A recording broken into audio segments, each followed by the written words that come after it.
first down. They hand off to Marlon Mack. Huge hole, 50-yard line. He's at the 40, still going near sideline. He's at the 10. He's at the 5, and he will score. Touchdown, Marlon Mack. Touchdown, INDY.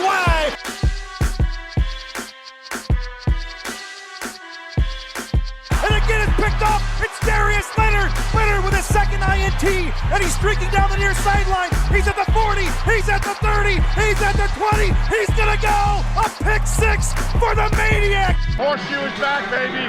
The horseshoe is back. Hey, what is going on, Colts Nation? Welcome back to another episode of the Bring the Juice podcast. So the Colts obviously lost 3 players now due to opting out of this season. The most notable being cornerback Marvell Tell. Now, Tell necessarily wasn't slated as a starter here in 2020, but he was probably going to be a key contributor, on certain packages and also on special teams. The Colts feel like he has a lot of potential. Obviously, we won't be able to see that until 2021. But I guess the point of this podcast, first off, we kind of want to look at what this means for some of the other guys making this roster potentially, and also if the Colts should consider signing an outside free agent corner, and if so, who are some of those names? So I guess before we go to the corners that they could potentially sign, I'm curious for you, your thoughts on the impact it has overall on this Colts defensive back group, and also what it means for some of these guys who were slated behind Tell, their chance to make this final 53.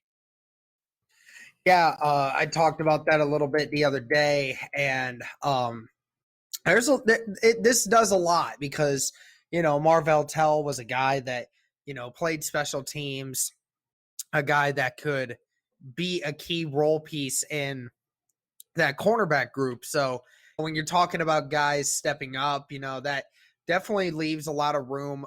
We were talking about what would be the option for Isaiah Rodgers to be put into this mix now. Well, I think that option rises even higher now because now he's got one less person to compete with on that. It's kind of one of those things that I really don't know at this point who's going to take that. I would imagine TJ Carey would end up being now the third corner in this group. That would just ultimately be my ideal spot for him on the corners group. Who takes Marvell Tell's spot on special teams? I'm not 100% sure, but again, it's just one of those things that it's unfortunate that we lost him because he was full of potential. But like you said, it has its opportunities for people to step up and do what they got to do. Absolutely. And you mentioned it. I think TJ Carey's now probably your number 4 corner.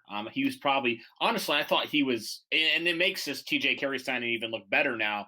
I thought with all the depth here at corner, there could be a chance that TJ Carey doesn't make this final 53. But now he's going to be, I think, a valuable piece on special teams, a key reserve type of guy. So you got to think you got Rocky Sin, Kenny Moore, Xavier Rhodes is your top 3. Maybe not in that order. Who knows? We'll see how that shakes out.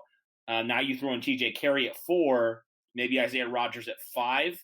So you got 5 corners right there. I know the Colts sometimes like to have 6 corners. I think they had 6 corners last year, if I'm not mistaken. 5 or 6 normally is typical to keep on a roster. But yeah, I think it does impact, TJ Carey, Isaiah Rodgers. I think they both now make this roster. Obviously, Isaiah Rodgers will offer more in the special teams department. TJ Carey will probably just be the main reserve backup to these 3 corners. But Derek, I wanted to kind of look at potentially some other names that the Colts could look at bringing in. And, honestly, I had to do a little bit of research. I know, shout out to our guy, Kevin Hickey over there at Colts Wire. He kind of came up with a few names because I was like, honestly, I don't know very many of these corners that are still in the market at this point, a couple weeks before the season. And so I'm going to kind of be pulling from that. If you guys don't know, he does the Colts Wire, so be sure to check that out. He looks at 9 different free agent corners. I'm not going to talk about all of them, but be sure to check that out for yourself.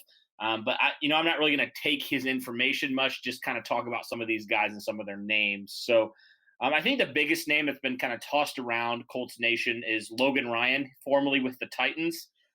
He is more of a slot corner, but he's still a very good corner in this league. He's kind of getting up there in age a little bit. But, he offers a lot of experience to this cornerback group. He's more of, like I mentioned, a slot corner. So, but he's also had a little bit of experience playing outside as well for the Titans, but mainly he's a slot corner, which is kind of my hesitation. He's going to cost a decent amount, and he's not going to be an outside corner most likely. And the Colts obviously have one of the best slot corners in the league. So, I mean, it's obviously it's tempting, especially now with Marvell Tell coming out. But I think for me, Derek, I would almost lean away from signing a guy like Logan Ryan because you already have kind of your slot guy. If it was like Kenny Moore opting out, then absolutely I'd be on board for signing Logan Ryan. But I feel like for me, the money that he's going to command versus like what he's going to actually give you and your needs, I guess, it doesn't make a lot of sense for me because Logan Ryan's going to want to start. And I don't know necessarily if he has a chance to do that here in Indianapolis with Kenny Moore being the main guy in the slot, one of the best slot corners in the league. What are your thoughts on Logan Ryan potentially? Well, I mean, it is interesting that Logan Ryan is still not on a roster. It quite shocks me that, he's not at a roster at this moment in time. And like you said, he's very understanding of who he is and what kind of player he is. I mean, a lot of people said that, he is one of the better slot corners in football, really. I think Logan Ryan has the potential that if he wanted to move to the outside, I think he could do that. It just ultimately, like you said, again, it's going to come down to the money situation. Are you willing to pay a pretty penny for a guy that's 29 years old? I mean, you just signed a 29-year-old in Xavier Rhodes. So, I mean, what are you wanting to do necessarily with how he actually works in your system, how much he's going to cost you, all of these things. So, I mean, Logan Ryan, I mean, we still got plenty of cap that we can make that work if we decided we need to. I just think, like you said, because it wasn't such a tremendous loss with losing Marvell Tell and Milligan, I just think that you could afford to not want to spend big money on a guy like Logan Ryan. Not saying I'm not for him trying to get paid for that, but I mean, if Logan Ryan's going to be asking for over $10 million a year, I'm not willing to pay that. At least not right now. Yeah, and I mean the Colts, if they love Isaiah Rodgers as much as they do, and you signed TJ Carey, you have decent depth at the corner position. I don't feel like obviously it'd be nice to get another guy in there, but I don't feel like it's absolutely pressing because you have some depth here. Like you still have 4 solid corners that you feel like you can rely on, and then you have Isaiah Rodgers, who obviously the Colts really like, who could potentially get some action if called upon this season. But that's one name that's been the kind of the most hot topic name. Obviously, there's some other names from guys who were previously on the Colts, like Breon Body Calhoun. I mean, not really talked about. He was with the Colts last season. You even think of Lindsey Pipkins, if you remember that name from a couple years ago. Yeah. He played in that 2018 season, but he really didn't play for the Colts very much. He got cut after one game. See, it's not really a pretty list, honestly. There's just some other names, like I'll mention Ross Cockrell's another name that's kind of been tossed around there. More of a veteran presence at the corner position. The good news is with Cockrell, obviously we don't think he'll be your starter, but he can offer some quality depth in the slot and also in the outside. He's played a little bit both. Formerly with the Panthers last year. Pro Football Focus gave him a 68.1 rating, which it's not great, but it's not absolutely horrendous. So I think he could be a solid depth signing if you absolutely feel like you need one. He's one name. Morris Claiborne's, I know, is another name. That's kind of he's a veteran out there in the league. Last year he was with the Chiefs.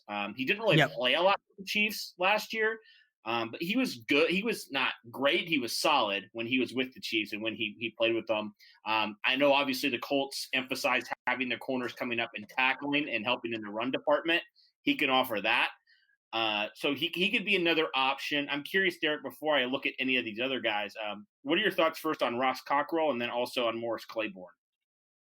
Yeah, well, I mean, obviously you've got both of these guys. One is an age 30 and Claiborne, and the other one 29 and Cockrell. So again, Cockrell here with 6 years of experience playing with the Panthers. So obviously been in a defensive oriented system from being in the Panthers. And Claiborne has really never lived up to his hype. That's what that's why I don't really like it with Claiborne to be that option, because this guy was a first round pick. This guy was a number 6 overall pick in the 2012 draft. I mean, this guy's been around the league for a while. Started out with, with the Jets, went to Kansas City. I mean, he's just never really asserted himself in that infrastructure because he's just never quite put it all together. You know what I mean? I would be okay with Claiborne because you could get him cheap and somebody that's been around for a while. But I would probably say if I'm gonna go with somebody that I'd rather have Cockrell, to be honest, because I mean Cockrell's been in a much better defensive oriented system. He's about a year younger. He might cost you about $1 million or $2 million more if you're going to think about it that way. But I mean, again, he's never really been a big market guy either. So if I was going to go with either one of them, I'd probably go Cockrell, to be honest. I think I would too. I think he just kind of fits what you want to do. And I feel like with Morris Claiborne, I mean, he obviously started out with Dallas. I feel like he'd probably, similar to Logan Ryan, probably want to start somewhere where I feel like Cockrell maybe would be more okay with kind of that reserve type of role. I know he didn't play a lot last year, but when you're that high of pedigree, I think you kind of expect that you're going to see some playing time. I just don't know how much he would play with his Colts team in 2020.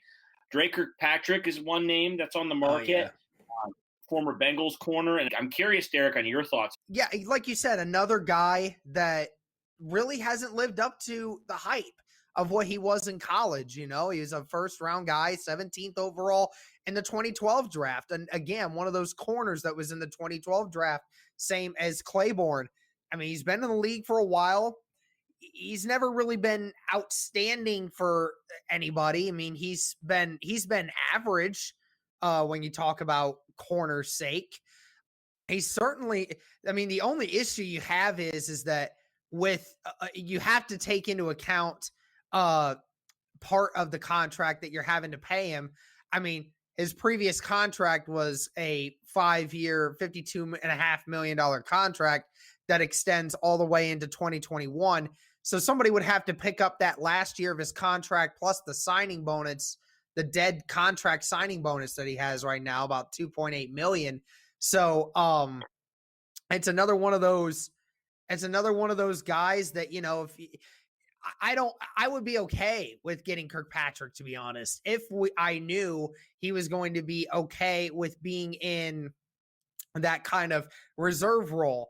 But just knowing Kirkpatrick's just the way he plays and him being used to being the centerpiece of a corner position on that Bengals defense and kind of being involved with some of those defenses in Cincinnati that had some really bad personality issues, because he was one of them.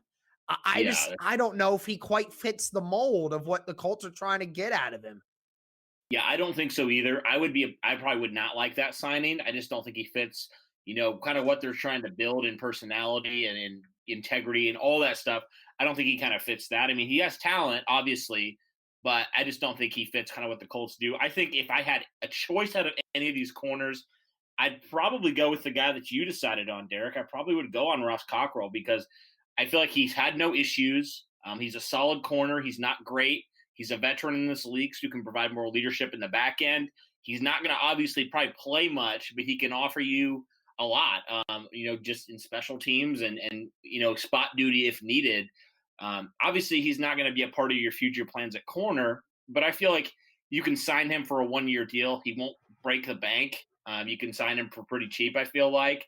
And he can kind of be a solid depth piece if you even decide we feel like we need to add to the corner depth.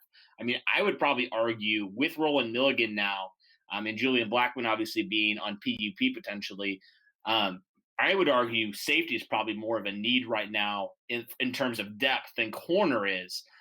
But those are just some names that we wanted to throw out to you guys. So the Colts may decide that they're fine at corner, they feel okay with it, or they may decide to jump into the free agent pool, maybe bring back a guy that's been with the team, like some of those guys we talked about, or maybe they decide to go look outwardly and add a little bit more talent right behind TJ Carey there for cornerback spot number 5. We'll see. It'll be interesting to see what the Colts do, how they handle this situation. But honestly, I'm not too worried about it. Obviously, Marvell Tell was the most significant loss. I mean, we felt like he was going to take a bigger role this year. But honestly, if Marvell Tell's the biggest loss, I think you're going to be okay this season. Yeah, let's hope that it remains that way. We got a couple more hours into today to actually hope that nobody else decides to opt out. Right. It was kind of weird, like Marvell Tell decided to, because, I mean, he hasn't really been injured with the Colts. I don't know if he was really injured at USC. I'm kind of curious. I guess he just decided not to play this year just because I don't remember if Reich ever said his reasoning as to why. I just think he just decided he didn't want to take the risk, I guess. Right, which I kind of got a little bit with like some of the other guys that opted out, if that makes sense. Like, I understood with Sky Moore because he's had a little bit of injury history with the Colts. Like, it made sense. Like, and he's probably not going to make the roster. It's probably a smart move on his part. But Marvell Tell was a little bit surprising to me. But I mean, the Bills fans are breathing a sigh of relief right now over what was transpiring with Tre'Davious White. I forgot. I must have missed that. What happened there? He decided he's not opting out. Yep, he decided he's not. He decided I'm going to play either way, even though he went on a social media tirade yelling at people that they need to check themselves for making it seem like the end of the world that a guy like Tre'Davious White would think about his family instead of playing the game to entertain you. Basically, the general argument we've been hearing about all this.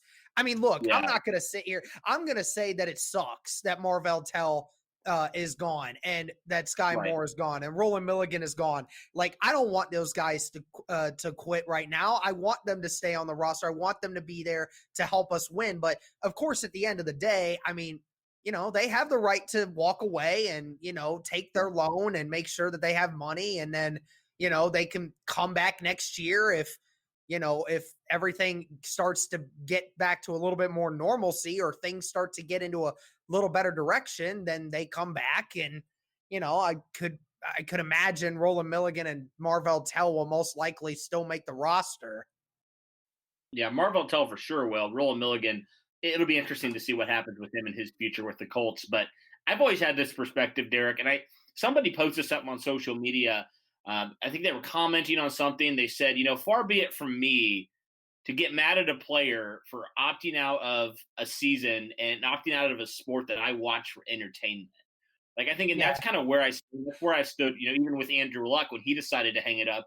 Obviously, it was unfortunate. But for me, I'm like, look, it's a game. There's more important things in life. I get that.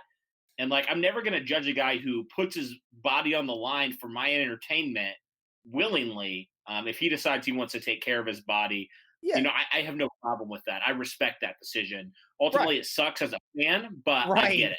Yeah, that's the thing. Like, we don't have to like it, but I mean, you have to respect the decision of the guy and just be like, all right, you know what, whatever, we move on, they come back next year and then you just, you forget all about it after that. But yeah, I mean, cause it's unprecedented circumstances at these times. And, and with everything that's going on, I mean, it's just pressurized.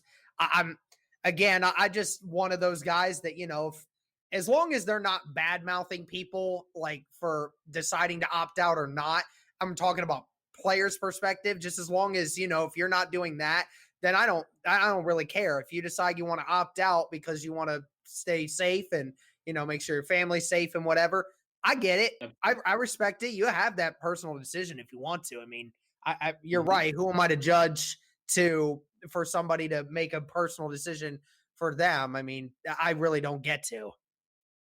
Right. And like, they're putting their body on the line like all the time. Like, I can't imagine the physical toll it takes on their body. Like, And so I'm just kind of Oh, like, you know what? Like, you can make that decision. I feel like you can make that decision. So that's kind of Mhm. where I stand. Unfortunately for Colts fans and for the Colts this year, the Colts have a lot of depth. They added a lot of depth this offseason. Yeah. So if something like this does happen, they have guys that can step in and fill that role. Obviously, we talked about with TJ Carey and maybe Isaiah Rodgers. They can both fill that role. So obviously, it's unfortunate, but the Colts have some options here.